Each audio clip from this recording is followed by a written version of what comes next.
Trapaholics.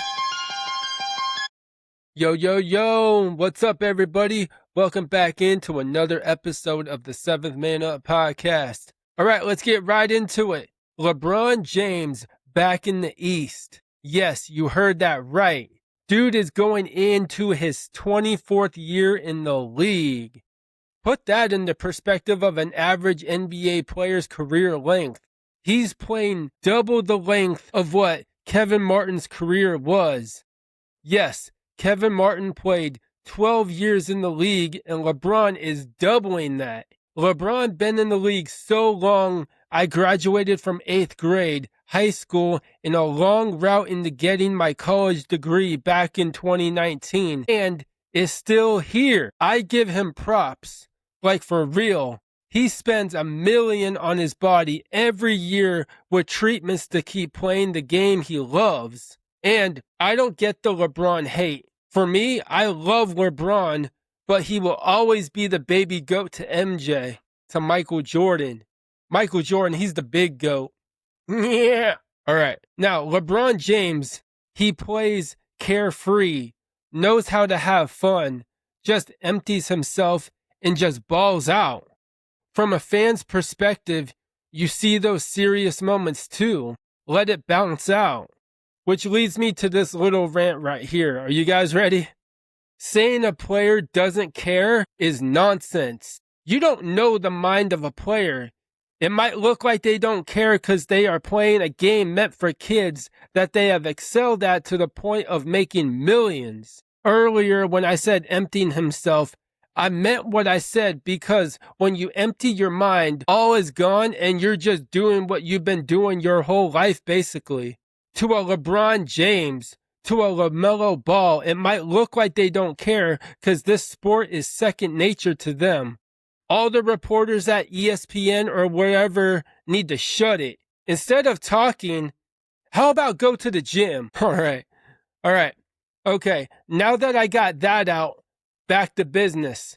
Now, everybody that's watching the video portion of the podcast, you see this hat that I'm wearing, a 76ers hat. And for the people just listening to the audio version of it, I'm wearing a Philadelphia 76ers hat. LeBron James signed a 2-year, $8 million deal with the Philadelphia 76ers.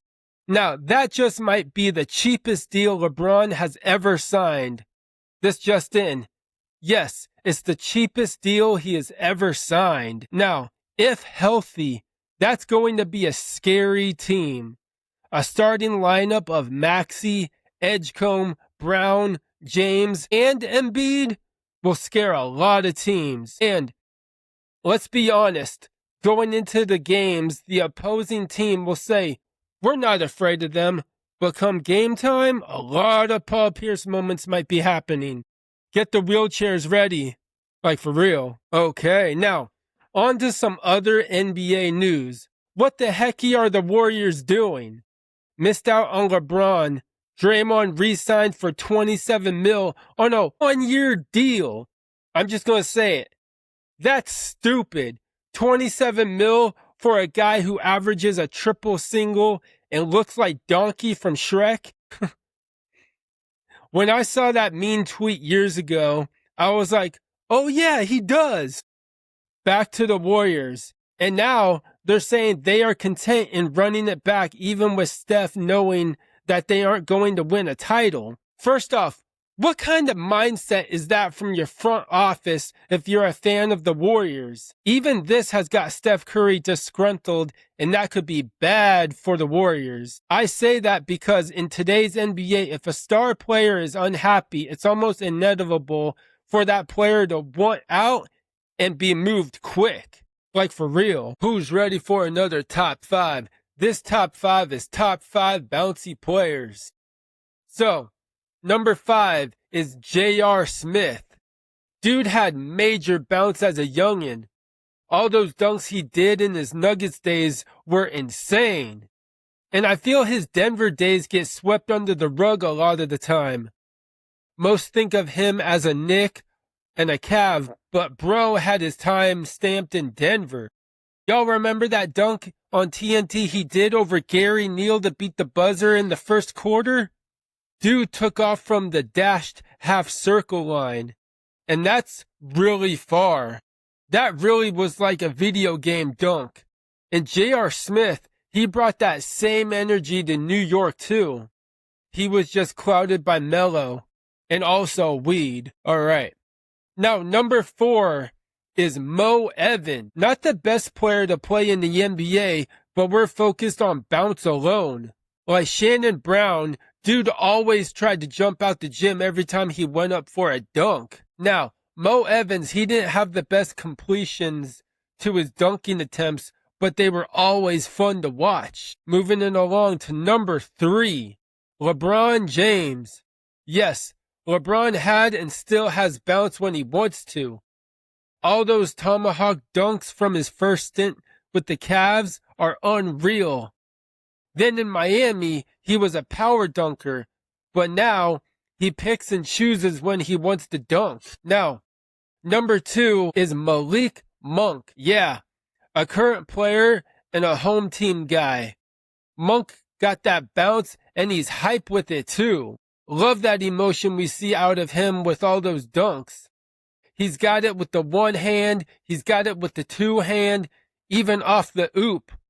What's more impressive is him down the lane with no fear to slam it on a dude's head. Now, number 1, I mentioned him earlier, is Shannon Brown. Like my friend Josh said, he probably has the most impressive defensive foul in NBA history. And that's facts. Mario West had no chance. Now, Shannon Brown, he was more of an oop guy, but got up on his own as well. Who can forget when he nearly jumped over Jason Richardson in the playoffs? Shannon Brown, he did miss that dunk though, but it got everybody shook, even the announcers. Like, I know this is an exaggeration, but I remember one of the announcers on TNT saying, "Man, I thought he was going to jump over the backboard." Like, that's impossible, unless if you're Jesus. But yeah, those are my top 5 bouncy players. Tell me what you think. All right, moving on. All right, now to the Bible encouragement. I want to start it off by reading Ephesians 4, verse 24, and it says this, "And to put on the new self, created after the likeness of God in true righteousness and holiness." Look at the wording of created after the likeness. Come salvation, that's the after God puts himself into you. His likeness starts forming in you when you receive the salvation of Jesus Christ. While in Christ, continue to be open and willing to his likeness being formed in you. That likeness is to the being of sanctification. God restores not what was lost, but what was hidden.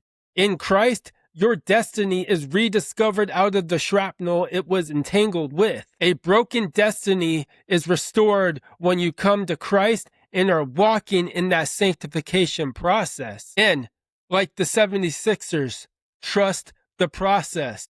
So, before I end it here, I want to give a quick shout out to Beam City Sports.